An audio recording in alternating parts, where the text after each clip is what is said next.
کون سی اعلیٰ یونیورسٹی ہے، کون سے اعلیٰ کالج میں پڑھے، فکر نہیں تو صرف یہ نہیں کہ ہمارے ہاں کون سا اچھا استاد ہے جو قرآن پڑھانے والا ہے، فکر یہ نہیں، یہ فکر نہیں کہ ہمارا بچوں کی کون استاد جو ہے اچھی تربیت کرنے والا ہے۔ تو آپ حضرت ابراہیم علیہ السلام کی سیرت کو پڑھیں، انہوں نے اپنے بچوں کے لیے دعا کی، یا اللہ میرے بچوں کو فرما بردار بنا دے۔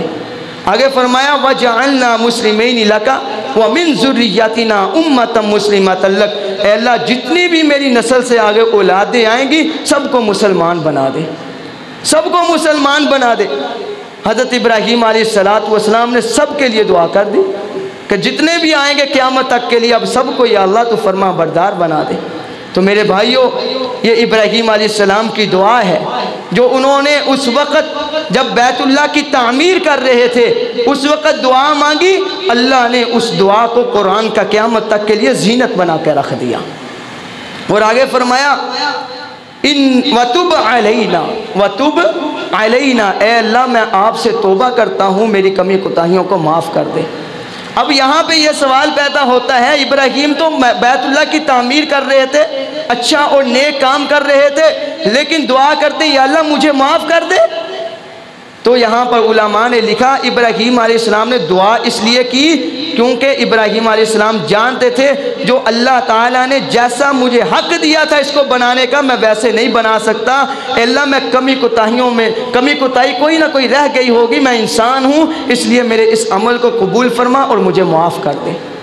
حضور علیہ السلام نماز پڑھتے، سلام پھیرتے، 3 مرتبہ استغفر اللہ استغفر اللہ استغفر اللہ پڑھتے۔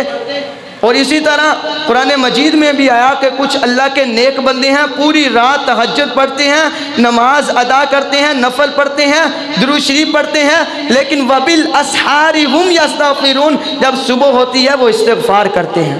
حضرت ام عائشہ صدیقہ رضی اللہ تعالیٰ عنہ نے فرمایا کہ میرے پاس رسول اللہ صلی اللہ علیہ وسلم بیٹھے تھے، آپ نے پوری رات عبادت کی، جب صبح ہوئی میں نے کہا یا رسول اللہ اب استغفار کرنا شروع کر دیا؟ اللہ کے نبی علیہ السلام نے فرمایا عائشہ میں پوری رات عبادت کرتا رہا، میں ویسے حق ادا نہیں کر سکا جیسے میرا رب چاہتا تھا، شاید کوئی کمی بیشی رہ گئی ہوں اس پر میں استغفار کر رہا ہوں۔ میرے بھائیوں کوئی بھی نیک عمل کرو، کوئی کسی کو کچھ دو، کسی پر احسان کرو، کسی کا کوئی کام کرواؤ، نماز پڑھو، عبادت کسی قسم کی بھی کرو، کرنے کے بعد سب سے پہلے استغفار کرو، استغفار کر کے اللہ سے دعا مانگو، یہ ابراہیم کی سنت ہے، میرے نبی کی سنت ہے۔ اس کے بعد دعا مانگنی ہے یا اللہ ہمارے اس عمل کو تو قبول فرما۔ اور آگے فرمایا انک انت التواب الرحیم، یا اللہ تو ہی توبہ کو قبول کرنے والا ہے، تو ہی رحم کرنے والا ہے۔ آگے ابراہیم علیہ السلام نے جو تیسری دعا مانگی وہاں کھڑے ہو کر جب بیت اللہ کی تعمیر کر رہے تھے، فرمایا ربنا وابعث فیہم رسولا منہم یتلو علیہم آیاتہ، اے میرے رب اب میں نے تیرا گھر تو بنا دیا، اے اللہ اب میں نے وہ گھر بنا دیا جس کا تو طلبگار تھا، اب اس گھر کو آباد کرنے والا بھیج دے۔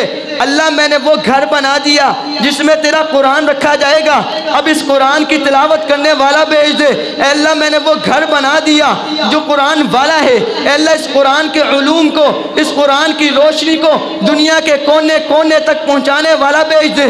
اے میرے اللہ میں نے اس گھر کو بنا دیا ہے، اب اس گھر کی صفائی کرنے والا بھیج دے۔ اے اللہ میں نے تیرا مکان تو بنا دیا ہے، اب تو مکین بھیج دے۔ اے اللہ میں نے بیت اللہ بنا دیا ہے، تو محمد الرسول اللہ بھیج دے، محمد الرسول اللہ بھیج دے۔ اب ابراہیم نے یہ دعا کی، اللہ کے نبی علیہ السلام کے لیے ابراہیم بیت اللہ بنا رہے ہیں اور دعا کر رہے ہیں۔ جب دعا کی کیا دعا کی؟ ربنا وابعث فیہم رسولا منہم، اے اللہ اس میں ایک ایسا رسول مبعوث فرما یتلو علیہم آیاتہ جو تیرا قرآن پڑھے، ویزکیہم علیہم آیاتہ وہ تیرے قرآن کے علوم کھول کھول کر لوگوں کو سمجھائے، ویزکیہم اور لوگوں کے ظاہر اور باطن کی صفائی کرے۔ ایسا رسول تو اس مکان میں بھیج دے۔ پھر رب کائنات نے ایسا رسول بھیجا کہ قیامت تک اس کے بعد کوئی رسول نہیں آئے گا، ایسا رسول بھیجا، اور وہ رسول اللہ صلی اللہ علیہ وسلم کی ذات تھی جو میرا نبی علیہ السلام نے اس مکہ کو فتح کیا۔ میرے بھائیوں وہاں سے قرآن کے علوم کی روشنی نکلی، دنیا کے کونے کونے تک گئی۔ حالانکہ میرا نبی علیہ السلام مدینے میں چلے گئے تھے، وہاں پہ میرے نبی علیہ السلام نے محنت کی، اور ابراہیم علیہ السلام کی یہ سیرت ہمیں یہ بات سمجھا رہی ہے کہ آپ نے یہ دعا کیوں مانگی جو آخری دعا تھی؟ فرمایا کہ مسجدیں تو بنے گی، پکی ہو جائیں گی، زیب و زینت اور جناب روشنائیاں اس پر ہو جائیں گی، لیکن مسجدوں کی عمارت بنانا مقصود نہیں، یہ اس وقت تک اس کا مقصد نہیں پورا ہوگا جب اس کے اندر رسول اللہ کی تعلیم نہیں چلائی جائے گی۔ آج مسجدیں آباد اس وقت ہوں گی جب اس کے اندر یہ کام تین ہوں گے، قرآن مجید کی تلاوت ہوگی، قرآن مجید کو کھول کھول کر سمجھایا جائے گا، نمبر 3 پہ اس کے اندر لوگوں کے ظاہر اور باطن کی صفائی کی جائے گی، پھر جا کر مسجدوں کا بنانے کا مقصد پورا ہوگا۔ یہ ابراہیم علیہ السلام نے اپنی سیرت میں ہمیں سمجھایا۔ تو میرے بھائیوں، یہ ابراہیم علیہ السلام کی سیرت یہ بہت اہم سیرت ہے، اور یہ آنے والے جو دن ہیں، یہ 10 ذی الحجہ کے جو پہلے 10 دن ہیں ذی الحجہ کے مہینے کے، آج 26 ذی القعدہ ہو چکی ہے، ابھی 4 دن یا 3 دن یا 5 دن باقی ہیں، تو اس کے جو 10 دن ذی الحجہ کے پہلے 10 دن ہیں یہ بہت اہمیت کے حامل ہیں۔ اللہ کے نبی علیہ السلام سے پوچھا کیا یا رسول اللہ دینوں میں سب سے افضل دن کون سے ہیں؟ اللہ کے نبی علیہ السلام نے فرمایا دینوں میں سب سے افضل دن وہ ذی الحجہ کے پہلے 10 دن ہیں۔ یا رسول اللہ راتوں میں سب سے افضل راتیں کون سی ہیں؟ اللہ کے نبی علیہ السلام نے فرمایا راتوں میں سب سے افضل راتیں وہ رمضان المبارک کے مہینے کی ہیں۔ یا رسول اللہ یہ کیوں؟ فرمایا کہ جو ذی الحجہ کے پہلے 10 دن ہیں ان کے اندر عرفہ کا دن آتا ہے، وہ سب سے زیادہ افضلیت کا حامل ہے، اور جو رمضان کی راتیں سب سے افضل ہیں اس کے اندر شب قدر آتی ہے۔ تو میرے بھائیوں یہ جو دن آتے ہیں یہ 10 ذی الحجہ کے پہلے جو 10 دن ہیں ان کے اندر اللہ کے نبی علیہ السلام روزہ رکھا کرتے تھے۔